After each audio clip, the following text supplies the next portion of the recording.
کا جو ہمارا ٹاپک ہے وہ ایجوکیشن ڈیورنگ برٹش رول ہے. ایجوکیشن اینڈ برٹش رول جب برصغیر کے اندر مسلمانوں کے نظام حکومت کے بعد اور مسلمانوں کے سسٹم آف ایجوکیشن کے بعد جب انگریز یہاں تشریف لاتے ہیں تو پھر مسلمانوں کے نظام تعلیم کو کس طرح سے انہوں نے چینج کیا اور اپنا نظام تعلیم جو ہے وہ کس طرح سے یہاں لاگو کیا، اس کے اوپر ہم یہاں بات کریں گے. سٹارٹ تو حضور اکرم صلی اللہ علیہ وآلہ وسلم کے دور سے ہوتا ہے. سب سے پہلا مسلمانوں کا جو نظام تعلیم تھا ایک جامع نظام تعلیم اور حضور اکرم صلی اللہ علیہ وسلم نے ترتیب دیا، اور انہوں نے بلکہ اس سے بھی پہلے اگر چلے تو سب سے پہلے اللہ تعالیٰ سے یہ سٹارٹ ہوتا ہے جب اللہ تعالیٰ نے حضرت آدم علیہ السلام کو چند اشیاء کے نام سکھائے. اس کے بعد پھر جیسے جیسے قبیلے بنے، جیسے جیسے معاشرے بنے، جیسے جیسے لوگ جو ہیں وہ ان کا اضافہ ہوتا گیا، معاشرے بنتے گئے، قبیلے اور شہر بنتے گئے، تہذیب و تمدن جو ہے وہ وسیع ہوتی گئی. پھر تہذیب و تمدن جیسے جیسے وسیع ہوئی تو تہذیب و تمدن کے اندر بگاڑ آنا شروع ہو گیا. ان بگاڑ کو ختم کرنے کے لیے پھر اللہ تعالیٰ نے مختلف انبیاء بھیجے ان سوسائٹیز کے اندر تاکہ ان کی رہنمائی کی جا سکے اور ان کی تہذیب و تمدن کے اندر جو بگاڑ آ گیا اس کو ٹھیک کیا جا سکے. اور یہ سلسلہ چلتا چلتا پھر سب سے آخر میں حضور اکرم صلی اللہ علیہ وآلہ وسلم کے اوپر آ کے اختتام پذیر ہوتا ہے جب نبی آخر الزماں حضرت محمد صلی اللہ علیہ وسلم تشریف لاتے ہیں اور پھر ان کو ایک راہ ہدایت جو ہے وہ دی جاتی ہے جو وحی کی صورت میں، قرآن مجید کی صورت میں ہمارے سامنے موجود ہے، جو ایک کامل ضابطہ حیات بھی ہے. اس کامل ضابطہ حیات کو لے کے پھر مسلمانوں کے لیے ایک تعلیم کا سلسلہ شروع ہوتا ہے جس میں کہ قرآن ہے اور احادیث ہیں حضور اکرم صلی اللہ علیہ وسلم نے جو عمل کر کے دکھایا لوگوں کے سامنے، وہ ساری چیزیں مسلمانوں کے سیکھنے کے لیے اور عمل کرنے کے لیے.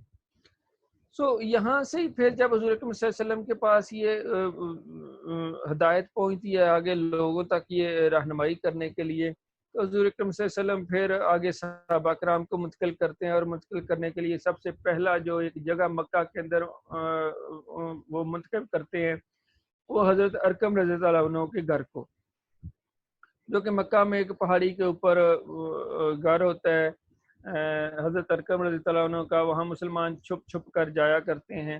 حضور اکرم صلی اللہ علیہ وسلم جیسے ہی کوئی وحی یا آیت نازل ہوتی ہے تو وہاں کوئی صحابہ ہوتے ہیں کہ جو اس کو زبانی یاد کر لیتے ہیں، کوئی صحابہ ہوتے ہیں کہ جن کو لکھنا آتا ہے، پڑھنا لکھنا آتا ہے، تو وہ کاتب وحی کی صورت میں اس وحی کو، اس آیت کو لکھ لیتے ہیں. تو یہ سلسلہ شروع ہوتا ہے دار ارقم میں یا حضرت ارقم کے گھر سے. وہاں سے پھر حضور اکرم صلی اللہ علیہ وسلم جو ہیں وہ ہجرت کرتے ہیں اور مدینہ تشریف لے جاتے ہیں. مدینہ میں بھی وہ تعلیم و تدریس کا سلسلہ اسی طرح سے شروع کرنا ہوتا ہے. وہاں مسجد نبوی کی تعمیر کے ساتھ ایک چبوترا بناتے ہیں. اس چبوترے کو عربی میں صفا کا نام دیا جاتا ہے. تو صفا کے اندر پھر حضور اکرم صلی اللہ علیہ وسلم درس و تدریس کا آغاز کرتے ہیں. اور یہ ہسٹری میں آتا ہے کہ وہاں پر ایک وقت میں تقریباً 70 کے قریب صحابہ کرام جو ہے وہ تعلیم حاصل کرنے کے لیے رکا کرتے تھے. تو وہاں کھانے پینے اور سونے کا انتظام ہوتا تھا. آپ کہہ سکتے ہیں کہ یہ پہلا ایک طرح سے ریزیڈینشل ایک اقامتی ادارہ جو مسلمانوں کے جو نظام تعلیم کے اندر آیا وہ صفا کا ادارہ تھا. وہاں پر صحابہ کرام آتے تھے، پڑھتے تھے اور چلے جاتے تھے. وہ یہ سلسلہ ایسے ہی چلتا رہتا تھا. کچھ صحابہ آ جاتے تھے پہلے سے جو موجود ہوتے تھے، وہ دور دراز کے علاقوں میں چلے جاتے تھے. ہاں 70 کے قریب ایک وقت میں وہاں رکنے کا ثبوت ملتا ہے یا ہسٹری کے اندر آتا ہے کہ وہاں پر 70 کے قریب صحابہ رک کے حضور اکرم صلی اللہ علیہ وسلم سے جو تعلیم حاصل کیا کرتے تھے. تو یہ پہلا، اور یہیں سے یہ مسجد کے ساتھ یہ چبوترا تھا. یہیں سے پھر آگے ہم ہسٹری میں دیکھتے ہیں کہ ہمارے سامنے ایک کانسیپٹ آتا ہے جسے ہم مکتب بولتے ہیں. مکتب ہے، مدرسہ ہے اور جامعہ ہے. مکتب کون سا تھا؟ جو مسجد کے ساتھ ایک کمرے کی صورت میں ہوتا تھا، کیونکہ مسجد اس وقت آپ کی ایک سوشل آرگنائزیشن تھی. ہر طرح کا جتنا بھی کوئی فنکشنز ہوتے تھے، کوئی گیدرنگ ہوتی تھی، کوئی سوشل گیدرنگ ہوتی تھی، تو اس کے لیے مسجد کا پلیٹ فارم استعمال کیا جاتا تھا. سو مسجد کے ساتھ جو بنا ایک جو درس و تدریس کے لیے جو کمرہ، اس کو مکتب کہا گیا. یہ ابتدائی تعلیم کے لیے ہوتا تھا، اور یہاں پر بچوں کو ابتدائی حساب کتاب اور لکھنا پڑھنا. مکتب کا لفظ جو ہے یہ لکھنے کے میز کے ہیں. مکتب جو ہے اس کے جو لفظی معنی اگر ہم دیکھیں تو یہ لکھنے کی میز. تو لکھنے کی میز سے مراد کیا تھا کہ مکتب کا کیوں نام دیا گیا کہ یہاں بچے لکھنا پڑھنا سیکھتے تھے. تو ابتدائی جو لکھنا پڑھنا تھا وہ مکتب کے اندر ہوتا تھا، ابتدائی تعلیم جو ہے. اس کے بعد بچے جو ہیں وہ مدرسہ میں جاتے تھے. مدرسہ جو ہے مدرس کی جمع، جو درس سے نکلا، جو پڑھنے پڑھانے سے نکلا. سو مدرسہ میں جا کے پھر پڑھنے پڑھانے کا کام ہوتا تھا. مکتب میں لکھنے لکھانے کا اور مدرسہ میں پڑھنے پڑھانے کا کام. سو مدرسہ آ گیا اور مدرسہ میں پڑھنے پڑھانے کا کام شروع ہوا. اور یہاں پر پھر ایک طرح سے ہم کہہ سکتے ہیں ہائر ایجوکیشن والا یا اعلیٰ تعلیم جو ہے وہ مدرسہ کے اندر دی جاتی تھی. یہاں سے جو طالب علم پڑھ کے نکلتے تھے ان کو قاری کہا کرتے تھے. تو قاری اس وقت بھی اس کے لیے ورڈ قاری استعمال ہوتا ہے. اور پھر یہیں سے ہی آگے پھر مسلمانوں کا دور شروع ہوا اور مسلمانوں کا جو تعلیم دینے کا سلسلہ شروع ہوا. مسلمانوں نے یونیورسٹیاں بنائیں سلجوقی دور کے اندر. اس سے پہلے خیر ایک یونیورسٹی بنتی ہے، وہ یونیورسٹی جامعہ الازہر کے نام سے آپ نے سنی ہوگی، جو کارا کے اندر جو ہے مسلمان بناتے ہیں. جامعہ الازہر یا یونیورسٹی آف الازہر، عربی میں جامعہ جو ہے وہ یونیورسٹی کو کہتے ہیں. جامعات جو ہے سو جامعہ الازہر جو ہے وہ 9ویں صدی میں بنتی ہے. اسی طرح سے 13ویں صدی میں جو ہے 12ویں صدی کے قریب ایک اور یونیورسٹی بنتی ہے جو الپ ارسلان کا آگے وزیر ہوتا ہے نظام الملک. تو نظام الملک ایک یونیورسٹی بناتا ہے بغداد کے اندر، اس کو نظامیہ بغداد کے نام سے نظام الملک بناتا ہے بغداد میں. نظامیہ بغداد کے نام سے وہ یونیورسٹی بنتی ہے، جہاں سے یہ یورپ، افریقہ، یہ بر اعظم ایشیا، سینٹرل ایشیا اور سب کانٹیننٹ برے صغیر سے لوگ پڑھنے کے لیے جاتے ہیں. یہ الپ ارسلان جو سلجوقی دور کی میں بات کر رہا ہوں، سلجوقی دور کے اندر یہ کام ہو رہا ہے. سلجوقی دور کے بعد پھر آگے اسی کی جو ایکسٹینشن ہے، پھر 14ویں صدی میں ایک اور جو خلیفہ ہے مستنصر باللہ، وہ جامعہ مستنصریہ بناتا ہے. جامعہ مستنصریہ وہ مستنصر باللہ بناتا ہے. تو یہ دور ایسا چلتا ہے جب یہ سینٹرل ایشیا، خاص طور پر جو دمشق ہے، بغداد ہے اور مصر ہے، ان کے اندر جو ہیں وہ مسلمانوں کے بہت بڑے بڑے ادارے جو ہیں وہ تعلیمی ادارے جو ہیں وہ اسٹیبلش ہو جاتے ہیں اور وہاں تعلیم دی جا رہی ہوتی ہے. اور وہیں سے یہ سلسلہ پھر چلتا چلتا برے صغیر کی طرف بھی یہ چال نکلتا ہے اور یہاں پہ بھی تعلیمی انتظام و انصرام شروع ہو جاتا ہے. اور یہاں پر پھر جو ایک دور آتا ہے جس کو کہ ہم نظامیہ کا دور کہتے ہیں، وہاں درس نظامی جو ہے وہ پچھلی دفعہ مجھے میرا خیال ہے میں نے ڈسکس کیا تھا، جو سہارنپور کے اندر جو ہے وہ سب سے پہلے مدرسہ قائم ہوتا ہے. نظام الدین سہالوی یہاں پر مدرسہ بناتے ہیں سہارنپور کے اندر. تو وہاں پہ درس نظامی کا سلسلہ شروع ہوتا ہے اور پھر برصغیر کے اندر بھی یہ سلسلہ چل نکلتا ہے. حضرت عمر کے دور میں جیسے ہم نے ہسٹری میں آتا ہے کہ پہلی دفعہ حضرت عمر نے یہ باقاعدہ طور پر مدرسے کی بنیاد رکھی، اور پھر جو مدرسے کے اندر طالب علم تھے ان کو کھانا پینا، رہائش اور اساتذہ کے لیے بیت المال سے وظیفہ مقرر کیا گیا. اسی طرح سے مستنصر باللہ کا جیسے میں نے ذکر کیا، مستنصر باللہ نے جو طلباء تھے ان کو مفت کاغذ دیا کرتے تھے. کاغذ، پھر کھانا خوراک جو ہے وہ فری دی جاتی تھی. کاغذ دیا جاتا تھا، قلم اور دعا دی جاتی تھی، ایون رات کو پڑھنے کے لیے جو ان کے چراغ تھے ان کے لیے زیتون کا تیل دیا جاتا تھا۔ یہ ساری چیزیں، یہ زیتون کا تیل دینا، آج کل تو زیتون کا تیل ویسے ہی اتنا کاسٹلی ہے، لوگ ان کو استعمال کرتے ہیں کھانے کے لیے۔ اس وقت یہ زیتون کا تیل جو ہے یہ چراغوں میں جلانے کے لیے مستنصر بلا دیا کرتا تھا، اور ساتھ میں طلباء کو وظیفہ دیا جاتا تھا اور اساتذہ کو بھی وظیفہ دیا جاتا تھا، اساتذہ کی تنخواہ تھی اور طلباء کو کچھ نہ کچھ وظیفہ دیا جاتا تھا۔ تو مسلمانوں کا یہ نظام تعلیم جو ہے، یہ بنیاد دراصل ساری نظام تعلیم کی مسلمانوں نے ہی رکھی۔ یہ تقریباً 16ویں صدی تک مسلمان جو ہے وہ تعلیم کے میدان میں چھائے رہے، جتنی بھی سائنس کے حوالے سے، سائنس کے کیمیا ہے، فزکس ہے، طبیعت جسے ہم کہتے ہیں، اور علم کیمیا اور حیاتیات، ان سارے مضامین کے اندر مسلمانوں نے ہی اپنے جو خدمات ہیں وہ سر انجام دی اور ایجادات کی۔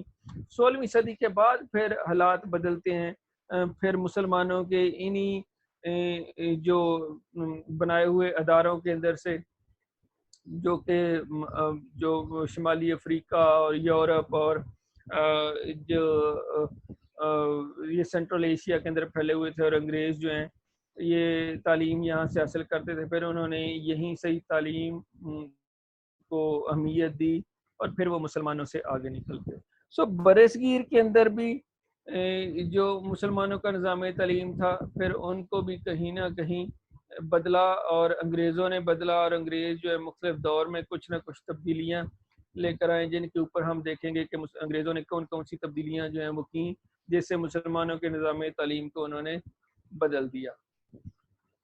یہاں اگر ہم دیکھتے ہیں کچھ تذکرہ کا ہوگا۔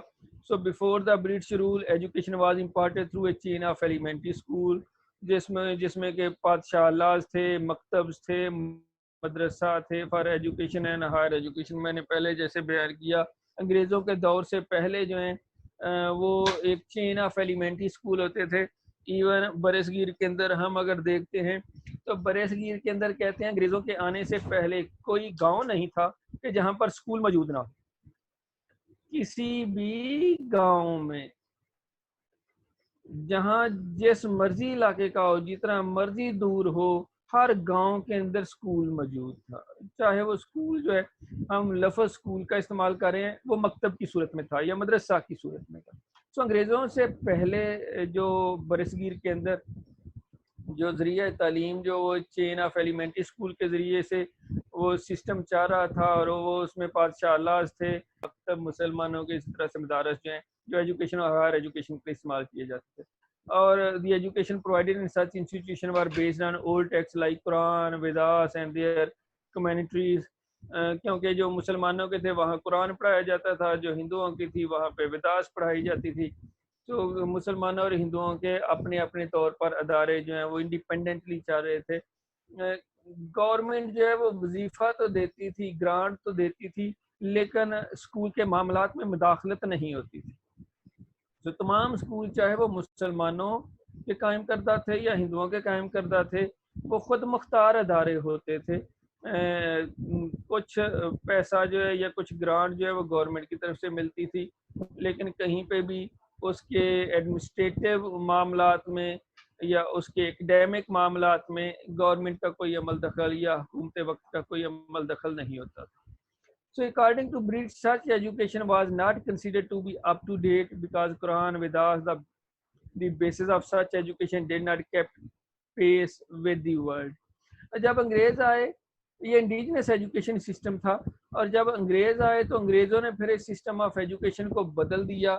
کیوں بدلا؟ کیونکہ ان کے نزدیک قرآن اور یہ جو ویداس تھی، ان کے ذریعے سے جو تعلیم دی جا رہی تھی، اس تعلیم کے ذریعے سے جو دنیا کی ترقی ہے، جو دنیا جس رفتار سے آگے بڑھ رہی ہے، اس رفتار کے ساتھ چلنا ممکن نہیں تھا۔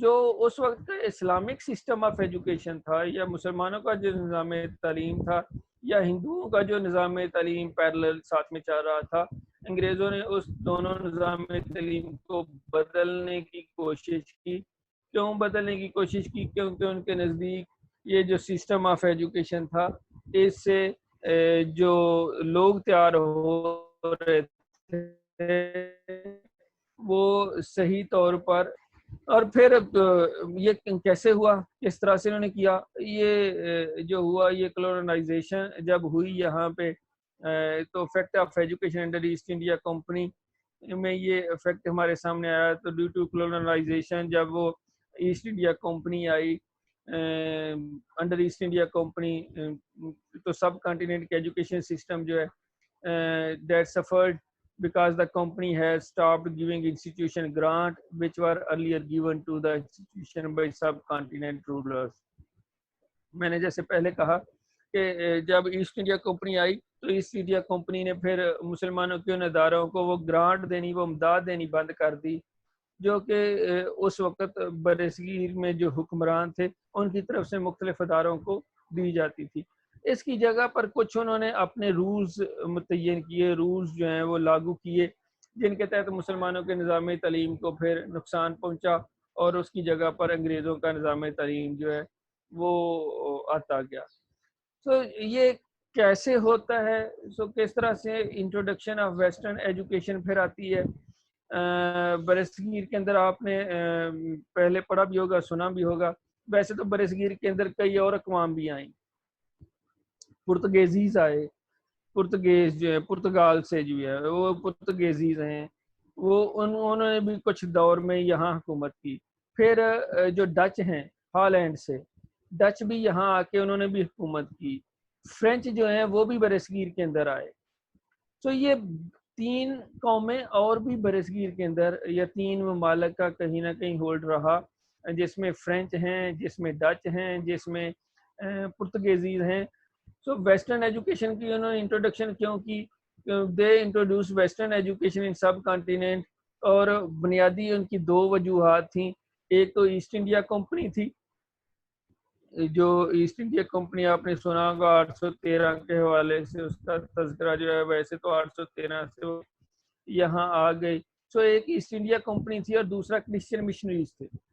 سو 2 وجوہات کی وجہ سے، ایسٹ انڈیا کمپنی اور کرسچین مشنریز کی وجہ سے، برصغیر کا جو نظام تعلیم تھا اس کی جگہ پر ویسٹرن سسٹم آف ایجوکیشن کو انٹروڈیوس کیا گیا. جو مغربی نظام تعلیم ہے اس کو لاگو کرنے کی بنیادی وجہ جو انگریز مشنری تھے، جن کا کہ مقصد یہاں کے لوگوں کو کے مذہب کو چینج کرنا اور ان کے اندر کرسچینٹی کی تبلیغ کرنا تھا، عیسائیت کی تبلیغ کرنا تھا، اور دوسرا ایسٹ انڈیا کمپنی کے لیے لوگوں کو تیار کرنا تھا. ایسٹ انڈیا کمپنی تو آ گئی، کمپنی بھی یہاں بن گئی، لیکن کمپنی کے لیے ورکر جو ہیں وہ تو برطانیہ سے نہیں آ سکتے تھے. تو ورکر جو چاہیے تھے ان ورکر کو تیار کرنے کے لیے اور پھر لوگوں میں عیسائیت کی تبلیغ کے لیے یہاں پر جو ویسٹرن ایجوکیشن کا آغاز کیا گیا. So English East India Company showed a very little interest in promotion of education in subcontinent. So English East India Company اس لیے کہہ رہے ہیں کہ ایسٹ انڈیا کمپنی بیسیکلی اس کا تعلق جو ہے وہ انگلینڈ سے تھا اور انگلش تھی، برطانیہ سے اس کا تعلق تھا. It is called as English East India Company.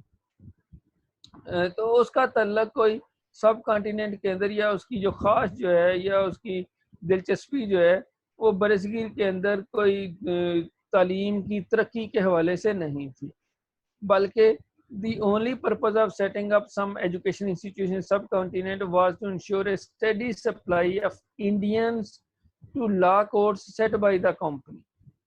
جیسے میں نے پہلے کہا کہ ان کا بنیادی مقصد جو تھا ایسٹ انڈیا کمپنی کا وہ نظام تعلیم کو ویسٹرنائز کرنے کا اس لیے تھا کہ ان کو اپنی کمپنی کے لیے لوگ درکار تھے.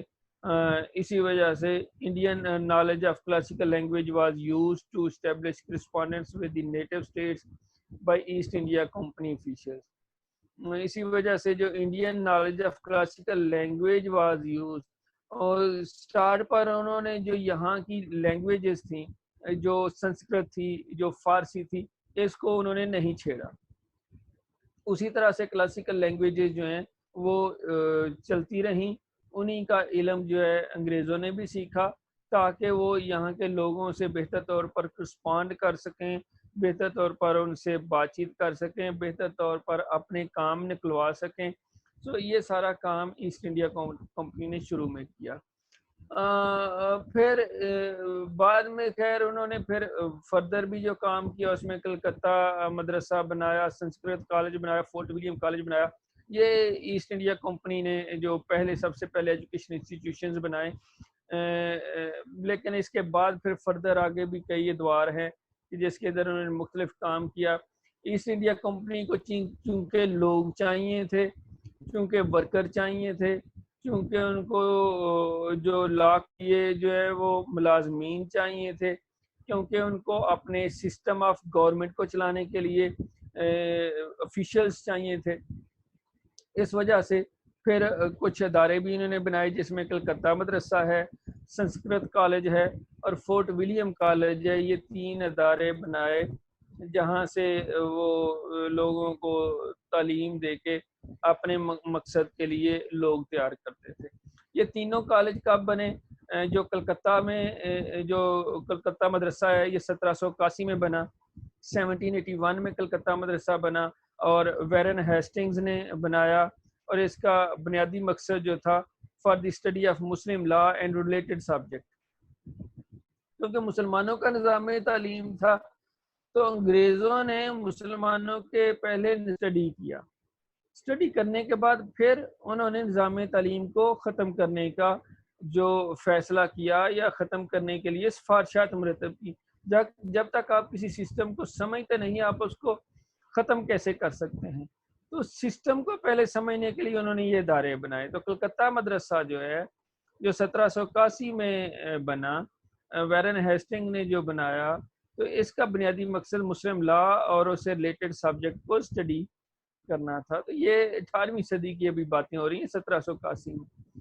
پھر دوسرا جو ہے سنسکرت کالج بنا 1791 میں جو بنارس کے اندر بنا، جو جوناتھن ڈنکن نے بنایا. اور اس کا جہاں وہ مسلمانوں کا جو کلکتہ مدرسہ میں مسلمانوں کے جو لا کو پڑھنا تھا وہیں فار دی اسٹڈی آف ہندو لا اور فلاسفی کو سمجھنے کے لیے سنسکرت کالج ہے یہ بنا بنارس میں. اور تیسرا فورٹ ولیم کالج بنا جو 1800 میں کلکتہ کے اندر بنا اور لارڈ ویزلے نے یہ بنایا for the training of the civil servants of the company in languages and customs of Indians. تو یہ دیکھیں انہوں نے کیسا سسٹمیٹک سٹارٹ کیا. پہلے انہوں نے کلکتہ مدرسہ بنایا جہاں مسلمانوں کے نظام تعلیم کو اسٹڈی کیا. پھر سنسکرت کالج بنایا جہاں انہوں نے انڈین فلاسفی اور انڈین لا کو انہوں نے اسٹڈی کیا، ہندو لا اور فلاسفی کو اسٹڈی کیا.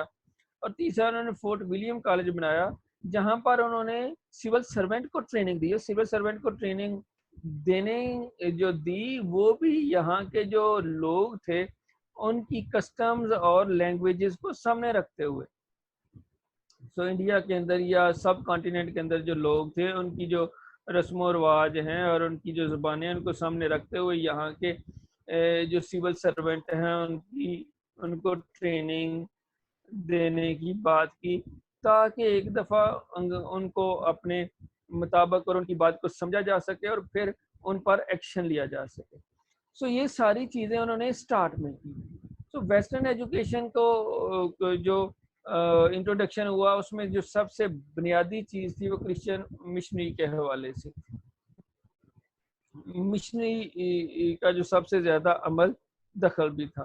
سو western education in subcontinent جو ہے اس کے اندر مینلی جو ان کا جو فنکشن تھا وہ مشنری کے حوالے سے تھا اور یہاں کے لوگوں میں عیسائیت کی تبلیغ تھا. So activities of Christian missionaries compelled British to promote Western education in subcontinent. So activities of Christian missionaries compelled British to promote Western education in subcontinent. یہ وہاں کے جو کرسچن مشنریز تھے ان کی وجہ سے پھر برطانیہ کی حکومت نے یہاں ویسٹرن سسٹم کو سٹارٹ کیا. 2 بڑے لوگ تھے جو کرسچن مشنریز کے حوالے سے جن کے نام آتے ہیں، چارلس گرانٹ ہے اور ولیم ویلبر فورس ہے.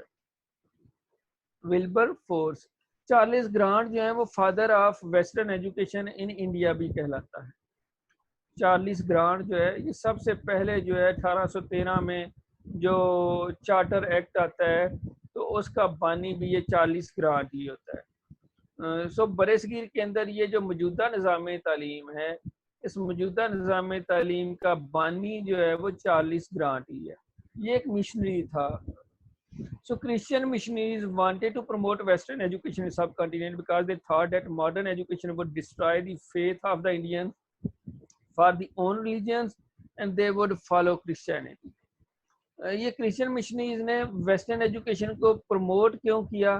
پروموٹ کرنے کے سامنے ان کا جو بنیادی مقصد تھا وہ یہ تھا کہ جب ان کو یہ ماڈرن ایجوکیشن دی جائے گی تو یہ ماڈرن ایجوکیشن ان کا جو ایک ایمان ہے، جو اعتقاد ہے، جو یہ اس کو تباہ کر کے رکھ دے گی اور اس طرح سے وہ اپنا جو ریلیجن ہے، اپنا مذہب جو ہے وہ چھوڑ کے وہ عیسائیت کو قبول کر لیں گے. سو ہندو اور مسلمان اپنے اپنے مذاہب کو چھوڑ کے عیسائیت کو قبول کر لیں گے. اس وجہ سے انہوں نے یہ جو ویسٹرن سسٹم آف ایجوکیشن کو یہاں لاگو کرنے کی بات کی. چارلس گرانٹ کی جیسے میں نے پہلے بات کی کہ اس کو ہم father of modern education in sub continent بھی سمجھتے ہیں. یہی چارلس گرانٹ تھا کہ جس کی کوششوں سے پھر 1813 میں چارٹر ایکٹ جو ہے وہ مارز وجود میں آیا اور یہ چارٹر ایکٹ جو ہے یہ برصغیر کے اندر ویسٹرن ایجوکیشن کی بنیاد ہے. یہیں سے ہی پھر برصغیر کے اندر جو ہے وہ مغربی نظام تعلیم سٹارٹ ہوتا ہے 1813 میں. حالانکہ اس سے پہلے بھی کچھ باتیں ہوئیں لیکن اصل جو سسٹم بدلا وہ 1813 میں اس کی بنیاد رکھی گئی. سو گرانٹ اور ولبر فورس ور مشنریز ایکٹیوسٹ. انہوں نے ایسٹ انڈیا کمپنی کو کمپیل کیا، ان کو راضی کیا کہ وہ نان انوینشن پالیسی جو ہے وہ اڈاپٹ کریں and make way for spreading education through English in order to teach western literature and preach Christianity. So they gave up its non-invention policy. یہ پہلے کوئی ایسی پالیسی نہیں تھی. پہلے تو تھا کہ جی ٹھیک ہے جو سسٹم چاہ رہا ہے اس کو اسی طرح سے چلنے دو. جیسے ہم نے پہلے دیکھا کلکتہ مدرسہ تھا، فورٹ ولیم کالج تھا، سنسکرت کے حوالے سے جو ادارہ تھا سنسکرت کالج بنا. یہ تینوں کلکتہ مدرسہ ہے، سنسکرت کالج ہے اور فورٹ ولیم کالج ہے. یہ جو تینوں بنے ہوئے تھے یہ گرانٹ اور جو ولبر فورس ہے انہوں نے پھر یہ جو بات کی انہوں نے کہا جی یہ گورنمنٹ کی جو پالیسی ہے نا کہ یہ ادارے بنا رہی ہے اور نان انوینشن پالیسی ہے اس کو ختم کرو، انوینشنز کی طرف آؤ، نئی چیزوں کی طرف آؤ. اور نئی چیزیں کیا ہیں کہ ہمیں یہاں پر انگلش کو پروموٹ کرنا ہے، ہم نے یہاں انگلش کے سبجیکٹ کو لے کر آنا ہے، ہم نے یہاں ویسٹرن ایجوکیشن کو لے کر آنا ہے. اور جو ہم ایجوکیشن کو پروموٹ کر رہے ہیں that education should be promoted through English subject یا تھرو انگلش. اور اس کا فائدہ کیا ہوگا کہ اس کے ذریعے سے پھر ہم ویسٹرن کلچر جو ہے، ویسٹرن لٹریچر جو ہے وہ ہم لوگوں کو پڑھا سکیں گے. جب ویسٹرن لٹریچر ہم ان کو پڑھائیں گے تو اس کے ذریعے سے پھر ہم ان کو ان کے اندر عیسائیت کی تبلیغ بھی کر سکیں گے، ان کو کرسچینٹی کے مذہب کی طرف بھی لا سکیں گے. سو یہ جو گرانٹ اور ولبر فورس نے بیسک یہ نظریہ سامنے رکھ کے پھر 1813 میں چارٹر ایکٹ پیش کیا. So this act was first step taken by British rulers for the purpose of educational development in subcontinent. تو میں نے جیسے پہلے بتایا کہ یہ چارٹر ایکٹ پہلا سٹیپ تھا کہ جس سے جو سسٹم آف ایجوکیشن ہے یا جس سے جو ایجوکیشنل ڈیولپمنٹ ہیں وہ سٹارٹ ہوئیں برصغیر کے اندر. اور اس ایکٹ کے تحت شروع میں تو تقریباً 1 لاکھ روپیہ جو ہے وہ سینکشن کیا جاتا تھا تاکہ انڈیا کے اندر جو تعلیم ہے اس کو پروموٹ کیا جا سکے. اور ساتھ ہی پھر وہ تعلیم کی پروموشن کیسے ہوتی تھی، وہ مشنریز کے ذریعے سے ہوتی تھی. تو کرسچن مشنریز کے ذریعے سے وہ تعلیم کی جو پروموشن یا تعلیم کے پھیلاؤ کی بات ہوتی تھی. صرف ایسے اداروں کو گرانٹ دی جاتی تھی. ایسے اداروں کے لیے وہ 1,00,000 روپیہ منظور کیا جاتا تھا جو ادارے کرسچن مشنریز کو، جو عیسائی مشنریوں کو اجازت دیتے تھے کہ وہ ان کے اداروں میں آ کے عیسائیت کی تبلیغ کریں، اور جو ادارے عیسائیت کی تبلیغ کے اوپر راضی نہیں ہوتے تھے ان کو وہ گرانٹ نہیں دی جاتی تھی. سو پہلے تو مسلمانوں کے دور میں تو ہر ادارے کو ارسپیکٹو آف دی ریلیجن، مذہب سے ماورا ہوتے ہوئے، چاہے وہ ہندو ہے چاہے وہ مسلمانوں کا ہے، حکومت وقت جو ہے وہ گرانٹ نیٹ دیتی تھی.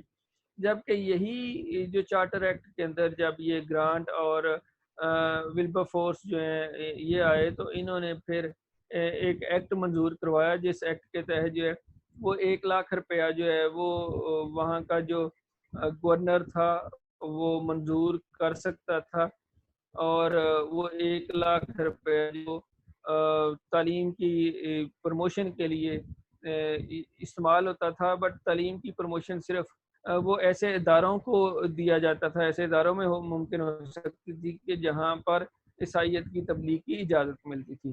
اس وجہ سے یہ ایکٹ جو ہے یہ فیل بھی ہو گیا، بہت کم کامیابی ملی، کیونکہ جو مسلمانوں کے جو مدارس تھے، اسی طرح سے جو ہندوؤں کے مدارس تھے، یہ سارے کے سارے انڈیپینڈنٹ انسٹیٹیوشنز تھے، یہ خود مختار ادارے تھے.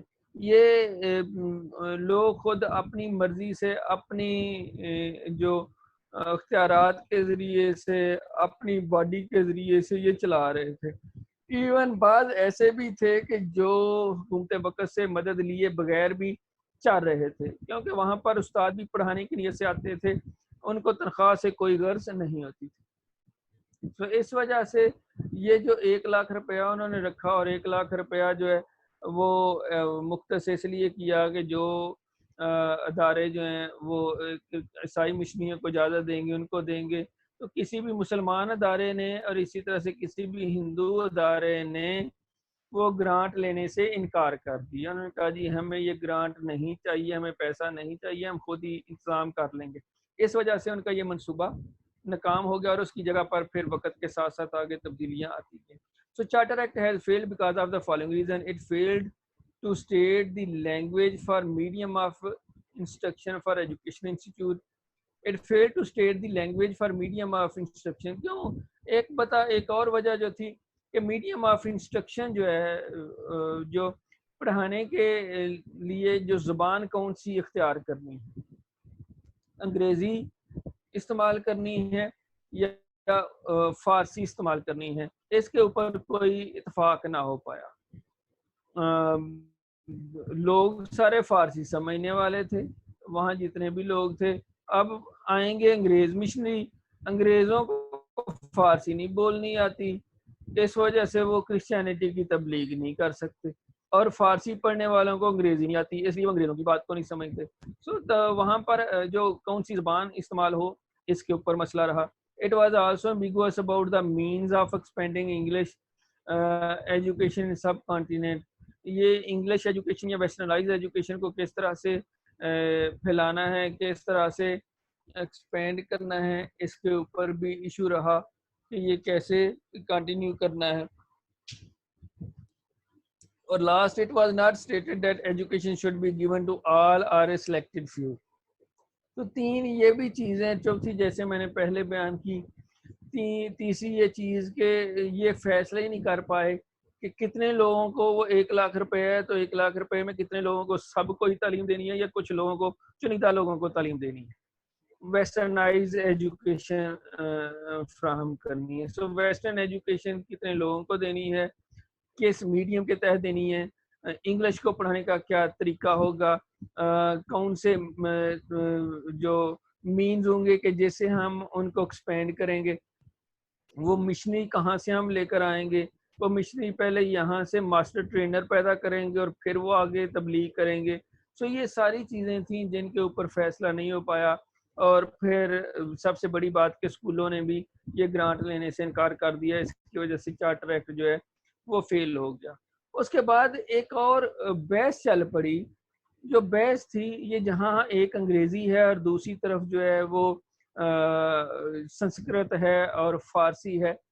تو ایک طرف یہ زبان ہے، دوسری طرف یہ انگریزی زبان ہے اور ویسٹرن ایجوکیشن ہے. تو یہاں پر ایک بحث چل پڑی اورینٹلسٹ اور انگلسسٹ کے درمیان میں.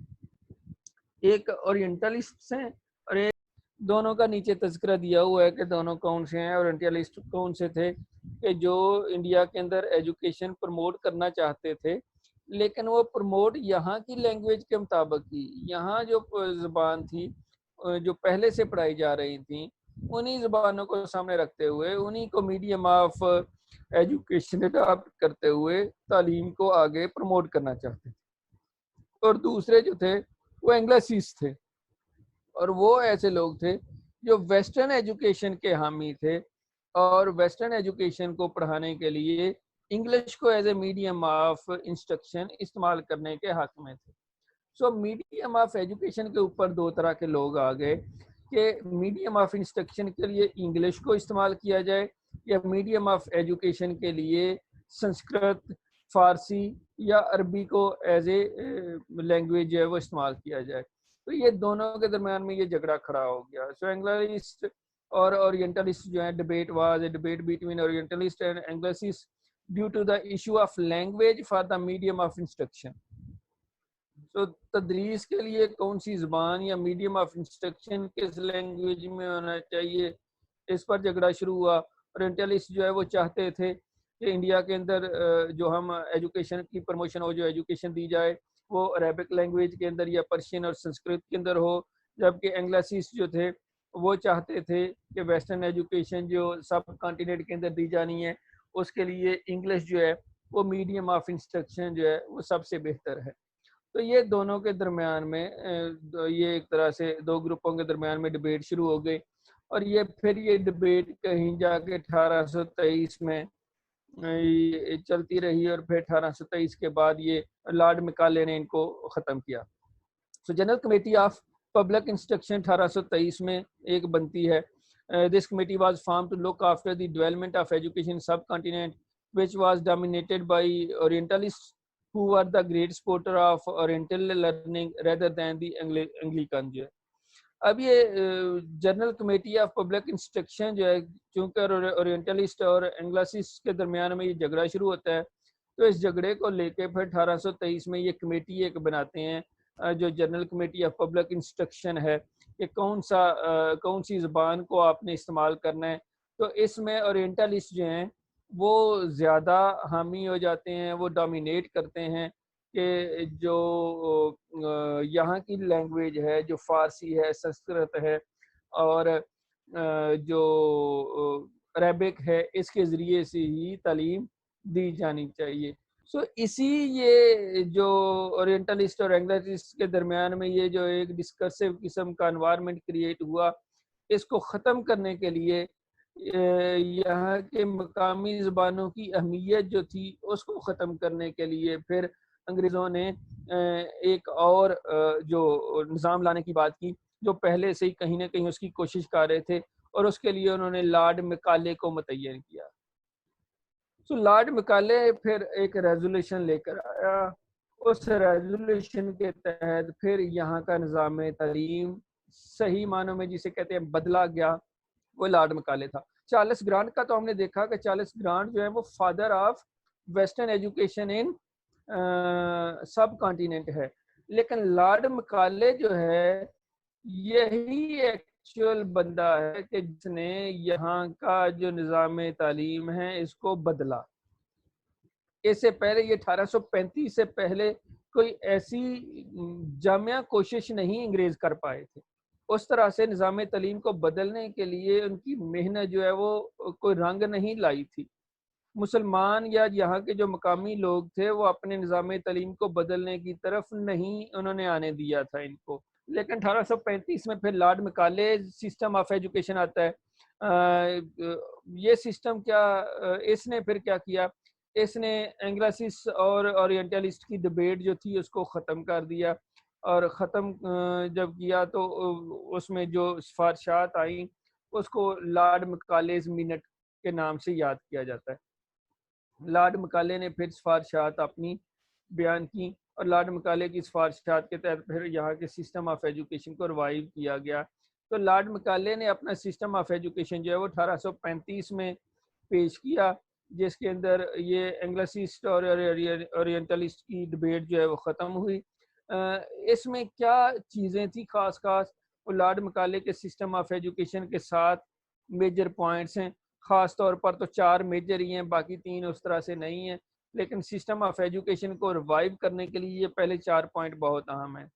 So this policy was attempt to create that system of education which educate only upper strata of society through English.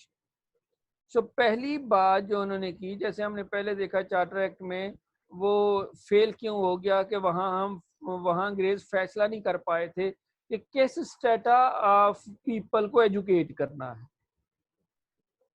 تو وہ فیل ہو گیا.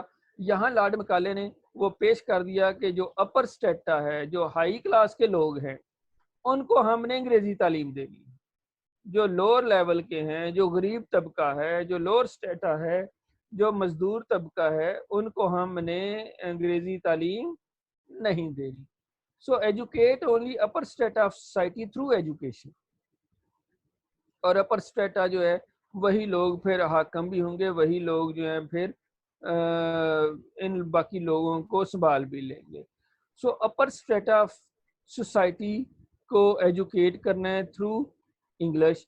دوسری جو بات تھی کہ وہاں پر جو سرکاری زبان تھی، سرکاری زبان جو ہے وہ فارسی اور عربی تھی. تو لارڈ مکالے نے کہا کہ English become court language and Persian was abolished as a court language. Court language جسے ہم سرکاری زبان کہتے ہیں، آفیشیل لینگویج جسے کہتے ہیں. سو 1835 تک فارسی سرکاری زبان تھی. لارڈ مکالے نے فارسی کو ایبولش کر دیا، فارسی کو سرکاری زبان ختم کر کے اس کی جگہ پہ انگریزی کو سرکاری زبان کر دیا. پھر printing of English books were made free and available at very low price. انگریزی کی جو کتابیں ہیں ان کو جو ہے ان کی چھپائی جو ہے وہ بہت سستی کی گئی، فری کی گئی، قیمت پر دستیاب بھی ہوئی. English education gets more funds as compared to Oriental learning. So جہاں پر انگریزی تعلیم دی جا رہی تھی، انگریزی تعلیم کے لیے زیادہ فنڈز جو ہے وہ مقرر کیے گئے، مہیا کیے گئے. جہاں پر اورینٹل لینگویج جو لرننگ تھی، جہاں پر فارسی اور عربی اور سنسکرت تھی، ان کو آہستہ آہستہ ان کو پیسہ کم دیتے دیتے ویسے ہی ختم کر دیے. سو اورینٹل لرننگ کے لیے عربی، فارسی اور سنسکرت کے لیے فنڈز ختم کر دیے گئے اور اس کی جگہ پر انگریزی کے لیے زیادہ سے زیادہ فنڈز جو ہیں وہ مقرر کیے گئے. پھر 1849 میں بیتھونے فاؤنڈیڈ جو ہے وہ بیتھونے اسکول ہے. اسی طرح سے agriculture institute was established at Pusa, Bihar کے اندر ہے.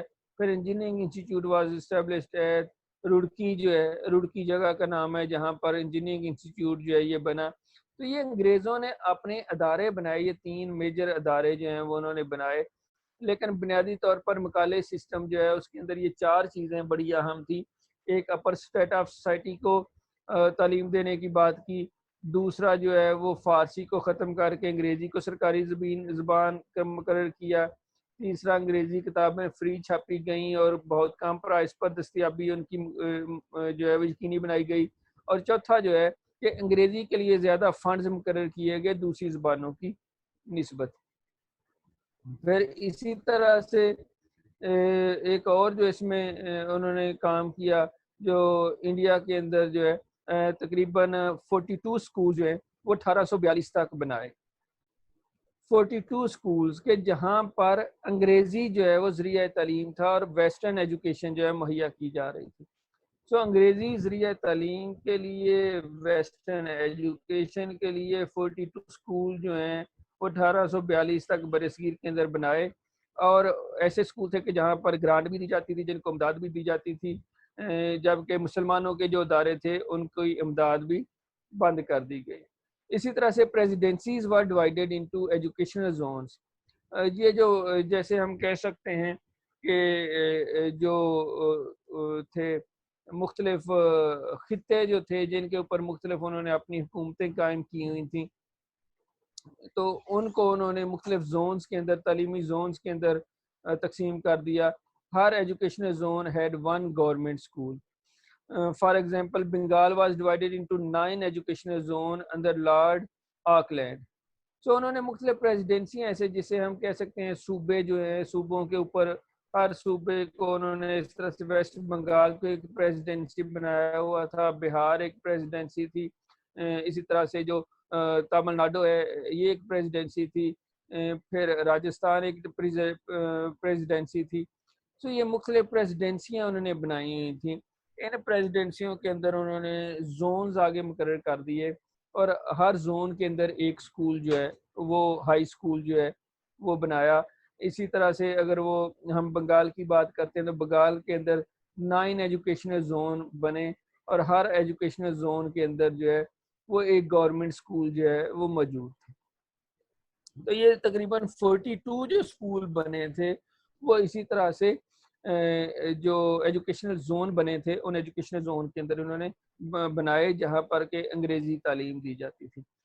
ایک بڑی تبدیلی پھر آتی ہے وہ 1854 میں آتی ہے جو ورڈ ڈسپیچ کی صورت میں آتی ہے. یہ ورڈ ڈسپیچ جو ہے یہ بھی ایک جو لارڈ ہے، لارڈ جس کو 40 وڈ کہتے ہیں، تو 40 وڈ جو ہے یہ ورڈ ڈسپیچ پیش کرتا ہے. یہ برطانیہ کی طرف سے ایک نامزد نمائندہ ہوتا ہے جو یہاں پر سسٹم آف ایجوکیشن کو بہتر کرنے کے حوالے سے یا سسٹم آف ایجوکیشن کو ویسٹرنائز کرنے کے لیے سفارشات مرتب کرنے کے لیے بھیجا جاتا ہے. تو یہ یہاں پر آ کے لارڈ مکالے کی جو سفارشات ہیں ان کو دیکھتا ہے، یہاں کے لوگوں سے ملتا ہے، یہاں کے سسٹم آف ایجوکیشن کو اسٹڈی کرتا ہے اور اسٹڈی کرنے کے بعد پھر ریٹن ڈاکیومنٹ جو ہے وہ ایک پرپوز کرتا ہے. سو ریٹن ڈاکیومنٹ جس کے اندر جو ہے وہ سب کانٹیننٹ کے اندر سسٹم آف ایجوکیشن کو بہتر کرنے کے لیے پرپوزل دی گئی ہوتی ہیں. So the written document contained proposals for the promotion of western education in subcontinent. وہ جو ریٹن ڈاکیومنٹ ہے اس کو پھر ورڈ ڈسپیچ بولتے ہیں، ورڈز ڈسپیچ، ورڈ کا مراسلہ. سو یہ وڈ کے مراسلے کے نام سے یہ مشہور ہوا اور یہ 1854 میں 40 وڈ نے پیش کیا. That was the first comprehensive plan for the spread of education in subcontinent. Lord Macaulay کے بعد ایک بڑا جامع قسم کا یہ پیش ہوا اور یہ سمجھا جاتا ہے کہ یہ ایک Magna Carta of English education in subcontinent ہے. جو سب برصغیر کے اندر جو انگلش سسٹم آف ایجوکیشن ہے، جو انگریزی ذریعہ تعلیم ہے، اس کا جو کہیں کہ اسباب ہے، اس کی جہاں پہ پروموشن کی وجہ جو ہے، اس کا جو آغاز ہے، اس کی جو ساری کی ساری جو طاقت ہے وہ اسی کے اندر ہے، وہ ڈسپیچ کے مراسلے کے اندر.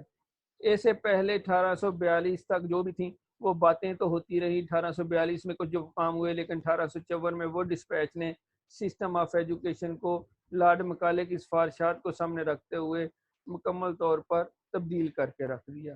اور یہاں پر پھر جو مختلف جو سسٹم اس نے جو پیش کیا اس کے اندر اس نے گورنمنٹ آف انڈیا کو کہا کہ provide education to all Indians not to the selected few. جہاں لارڈ مکالے نے اپر سٹریٹا کی بات کی کہ صرف اپر سٹریٹا کو تعلیم دی جائے اور انگلش کی تعلیم دی جائے، وڈ ڈسپیچ میں یا وڈ کے مراسلے نے یا 40 وڈ نے کہا کہ نہیں، اپر کو نہیں، ہر ایک کو تعلیم کا حق حاصل ہونا چاہیے. ہمیں صرف اپر سٹریٹا کے لیے نہیں، ہمیں لوور لوگوں کو بھی تعلیم دے کے اپنے مقصد کے لیے ان کو تیار کرنا چاہیے. اور مقصد کیا تھا؟ مقصد تھا اپنے لیے ورکر تیار کرنا، ایسٹ انڈیا کمپنی کے لیے ورکر تیار کرنا اور مسلمانوں کے اندر جو ہے دوسرا جو ایک ورکر تیار کرنا اور دوسرا ان کو انگریزی تعلیم سے واقفیت دلانا. اور انگریزی تعلیم سے واقفیت دلانے کا بھی بنیادی مقصد جو ہے ان کو عیسائیت کی تبلیغ دینا. تو دو طرح سے میجر آپ کہہ سکتے ہیں، ایک عیسائیت کی تبلیغ اور دوسرا ایسٹ انڈیا کمپنی کے لیے ورکر کی تیاری، کام کرنے والے لوگوں کی تیاری. یہ دو چیزیں سامنے رکھتے ہوئے پھر وڈ نے اپنے مراسلے میں کہا کہ ہر انڈین کو سب کانٹیننٹ کے ہر آدمی کو, ہر شخص کو تعلیم حاصل کرنے کا حق حاصل ہونا چاہیے, صرف سلیکٹڈ لوگوں کی بات نہیں ہونی چاہیے. اور پھر اسی چیز کو سامنے رکھتے ہوئے اس نے یہاں کے اسکولوں کو گریڈ کیا, ایک ہرارکی اس نے بنا دی, اور ہرارکی میں اس نے یہ 5 طرح کے انسٹیٹیوشن جو ہیں وہ تجویز کیے. پرائمری اسکول جو ہیں, پھر مڈل اسکول, پھر ہائی اسکول, پھر کالجز, پھر یونیورسٹیز. تو یہ ایک ہرارکی بنا دی اسکولوں کی, اسٹیبلشڈ ہرارکی, اور یہ ہرارکی اسکولوں کی گریڈنگ کے حوالے سے تھی. آج کل بھی ہمارے ہاں یہی ہرارکی جو ہے وہ موجود ہے. ہمارے ہاں پرائمری اسکول بھی ہیں, مڈل اسکول بھی ہیں, ہائی اسکول ہیں, کالجز ہیں اور یونیورسٹیز ہیں. تو یہ جتنی بھی ہرارکی ان گریڈنگ دا اسکولس ان سب کانٹیننٹ تھی, یہ چارلس ووڈ نے بیان کی تھی. پھر اس میں جو اور اس نے جو باتیں کی, اس میں ایک بڑی بات جو تھی کہ medium of instruction for higher studies and subcontinent جو ہو وہ local language at lower level ہو. 2 طرح سے اس نے یہاں بات کی کہ medium of instruction for higher studies جو ہے وہ انگلش ہے, تو English was recommended as medium of instruction for higher studies and subcontinent local languages at school level.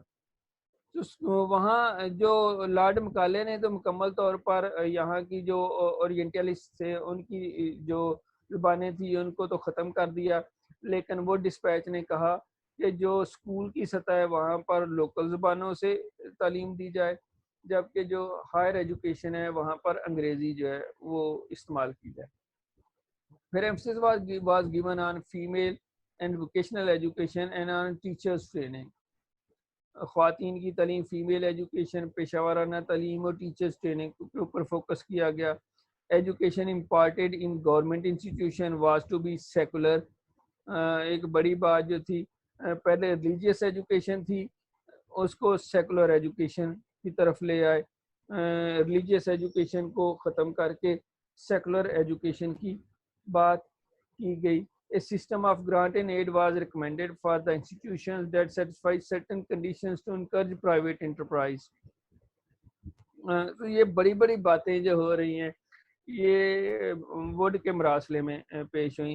سب سے پہلی جو ہے کہ انگلش کو میڈیم آف انسٹرکشن بنایا گیا ہائر ایجوکیشن لیول پر, اور جو لوکل لینگویجز تھیں جو فارسی, عربی اور سنسکرت جو ہے یہ اسکول لیول پر یا پرائمری سطح پر ان کے ذریعے تعلیم دی گئی.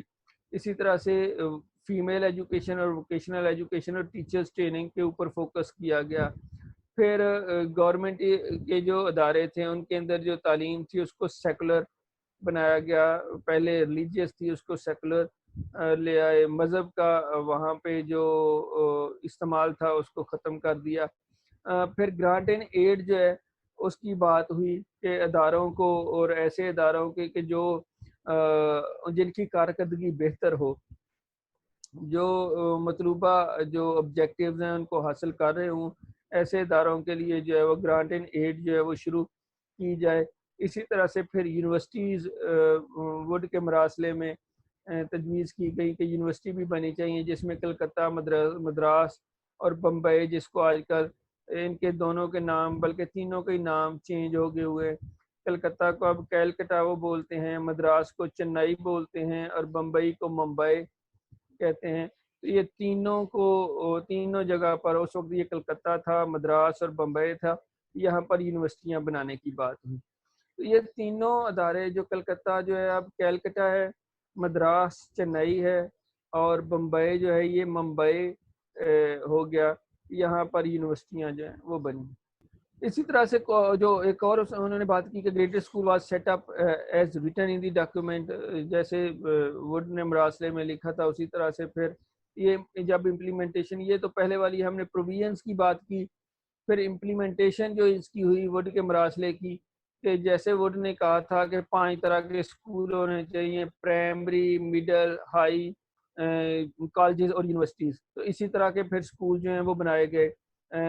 پھر جو اسکول جتنے بھی بنے, خاص طور پر جو پریزیڈنسیز میں اسکول تھے, وہ تمام جو ایجوکیشن انسٹیٹیوشنز تھے ان کے اوپر جو ہیڈ ماسٹر اور پرنسپل جو تھے وہ سارے یوروپین لگائے گئے. وہ باہر سے لوگ آئے. آپ دیکھو گے کہ جتنے بھی یہاں ہمارے یہاں پرانے اسکول اور کالجز ہیں, اگر راولپنڈی کے اگر ہم دیکھیں تو یہاں گورنمنٹ گارڈن کالج ہے, Government Christian Higher Secondary School ہے.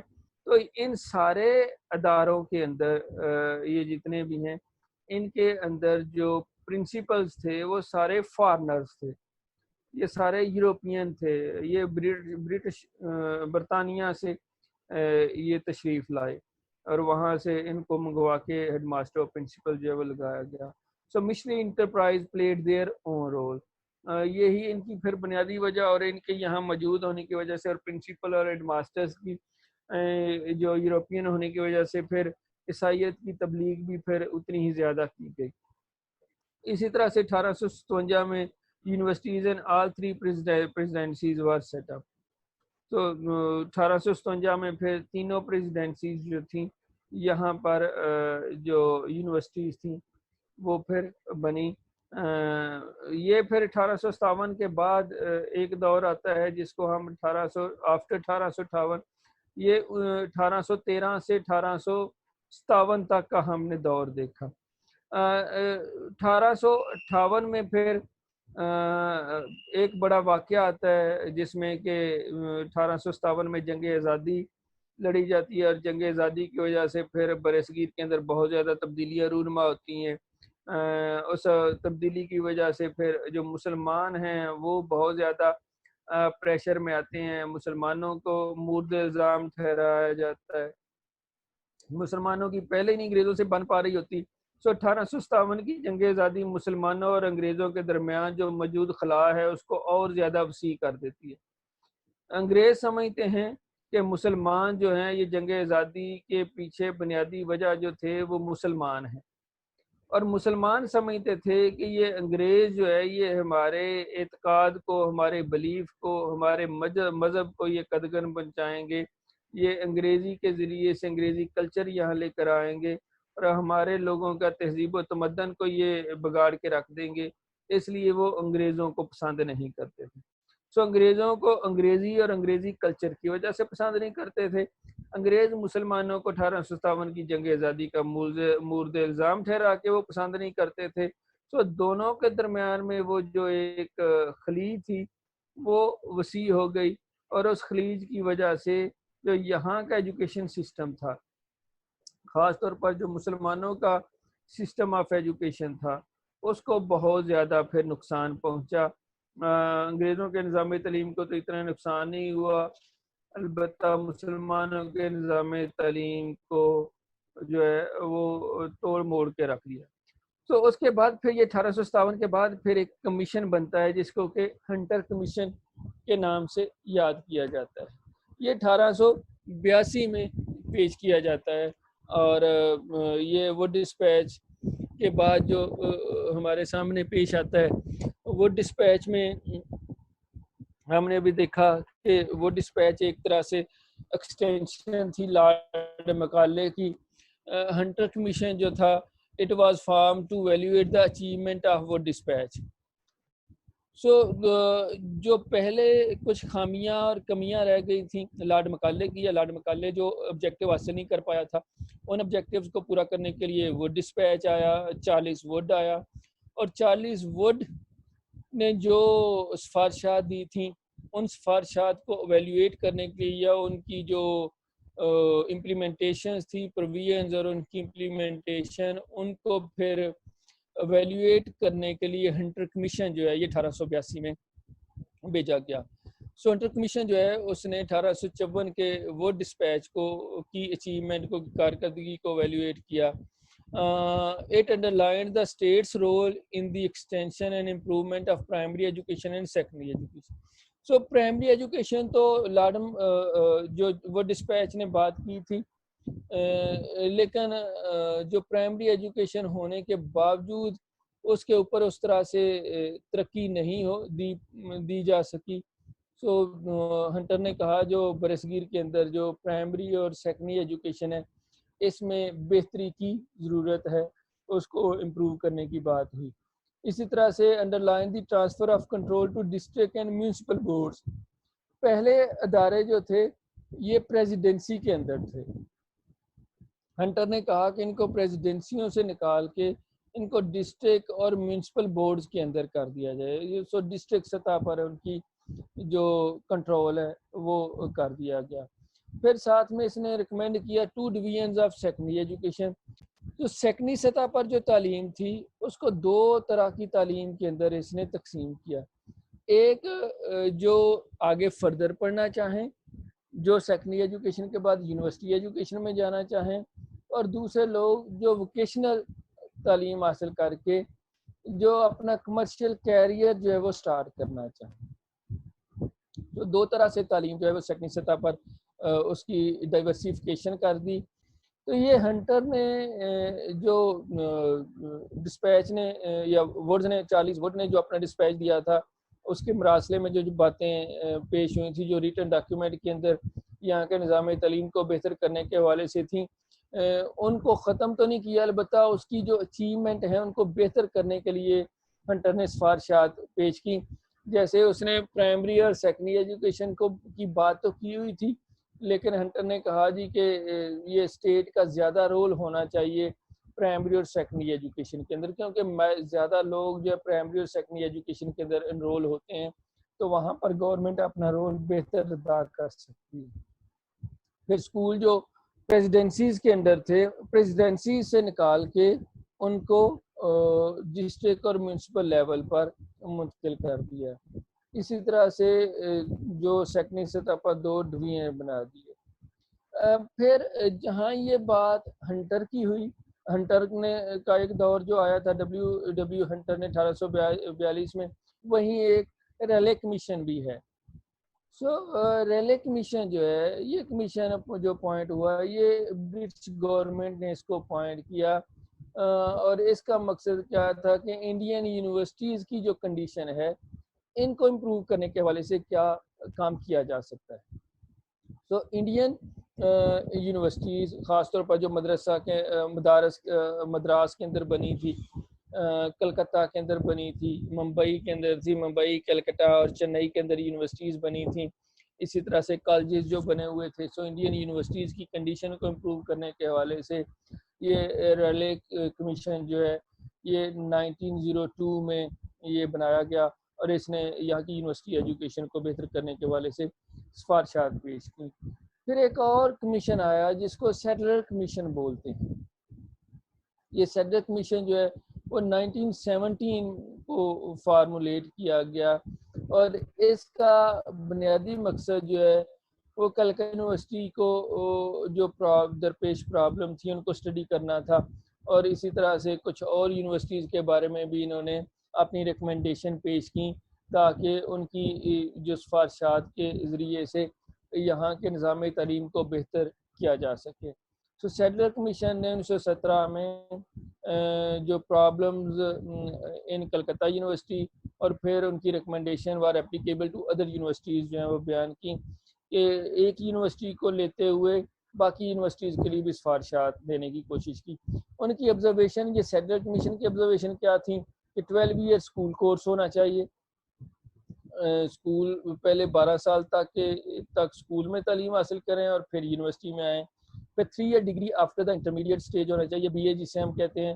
اس کو لے کے پھر پاکستان میں بھی 1959 کے اندر بھی یہ 3 ایئر ڈگری جو ہے وہ سٹارٹ کی گئی, جو امپلیمنٹ نہ ہو پائی. آج کل تو یہ 4 سالہ پھر کر دی, بی ایس آ گیا.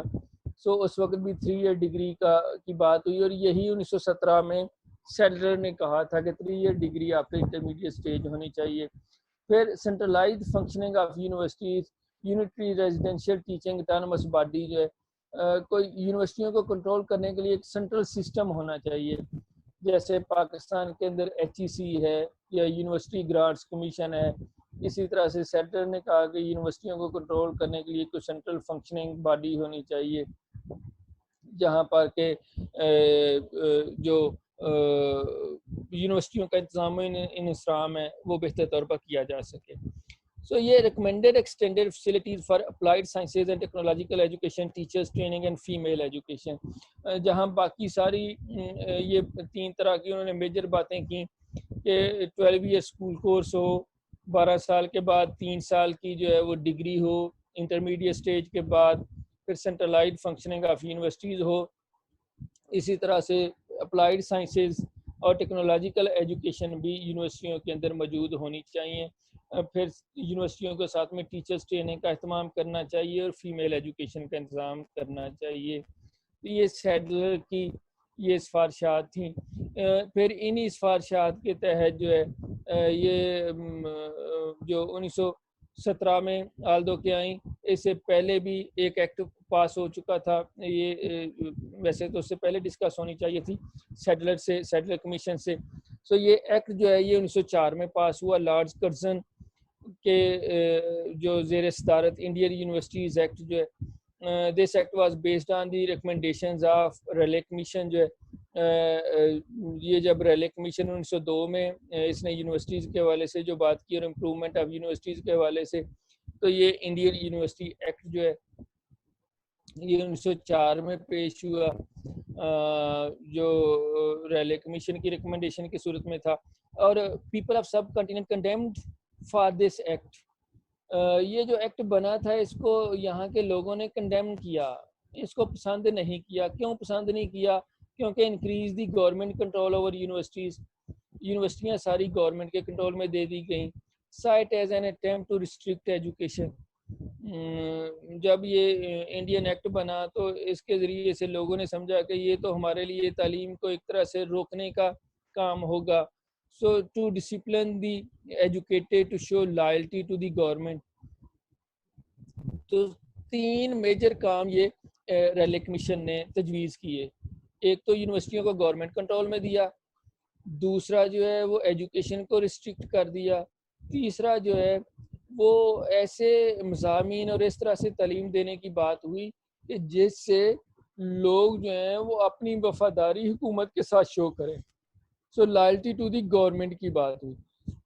اور پھر انہی چیزوں کو لے کے یہ جو تینوں میجر ریکمنڈیشنز تھیں ریلے کمیشن کی ان تینوں چیزوں کو لے کے پھر سیڈلر کمیشن 1917 میں آیا، جس نے کہ یونیورسٹیز کو ری وزٹ کیا یہ سفارشات کو جو ریلے کی سفارشات تھیں اور جو سسٹم کو بہتر کرنے کی بات کی.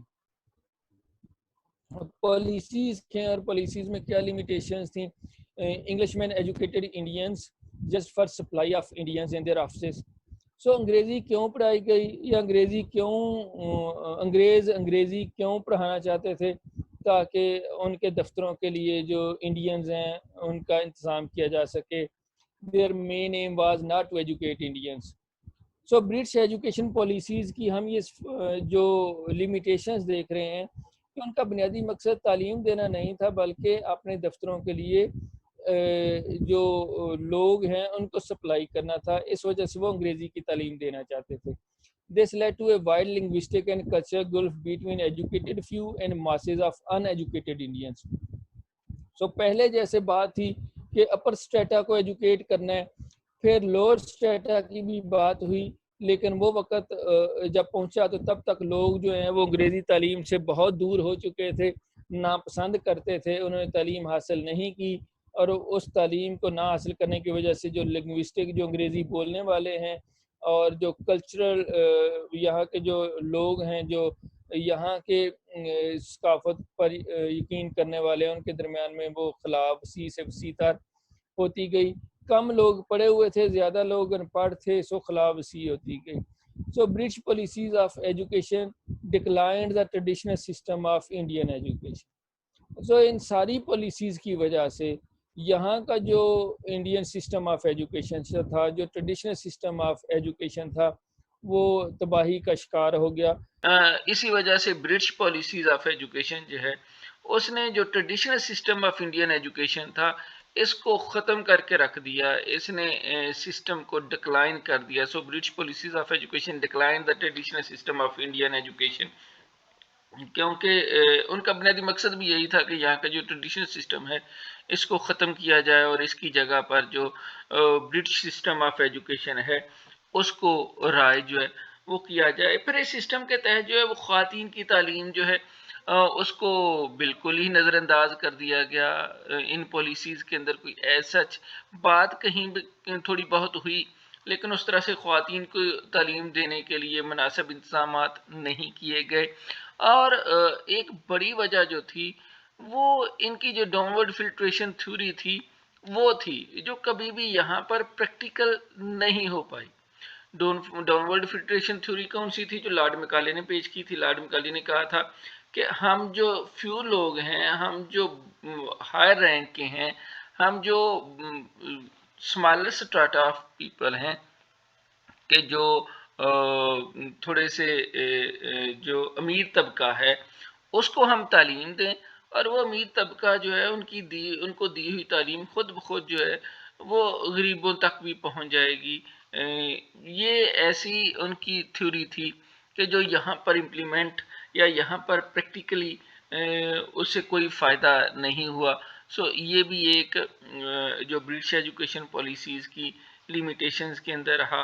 اور کوئی بھی ایسی سائنٹیفک اور ٹیکنالوجیکل ایجوکیشن جو ہے وہ برٹش رول کے دوران جو ہے یہ یہاں کے لوگوں کو نہیں دی گئی.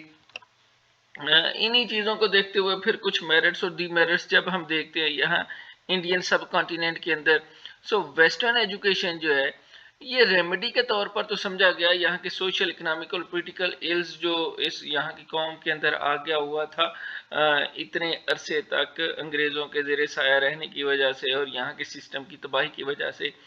کسی طور پر یہاں کے لوگوں کی، یہاں کی قوم کی جو سوشل اکنامک اور پولیٹیکل جو خرابیاں تھیں ان کو ختم کرنے کے حوالے سے ویسٹرن ایجوکیشن کا کردار ہمیں ملتا ہے. پھر یہاں کے لوگوں نے یا یہاں کے لوگوں کو جو ویسٹرن ایجوکیشن نے جو بتایا کہ کس طرح سے آپ گورنمنٹ سروس جو ہے وہ اویل کر سکتے ہو. Western education gave people of the nation the right to avail government services. جنہوں نے ویسٹرن ایجوکیشن جو ہے وہ حاصل کی ہوئی تھی وہ پھر گورنمنٹ سروسز کو، گورنمنٹ کی جو نوکری ہے وہ بھی حاصل کر سکنے کے جو رائٹس ہیں، حقوق ہیں، وہ جان پائے اور انہوں نے گورنمنٹ کی سروس کی بھی.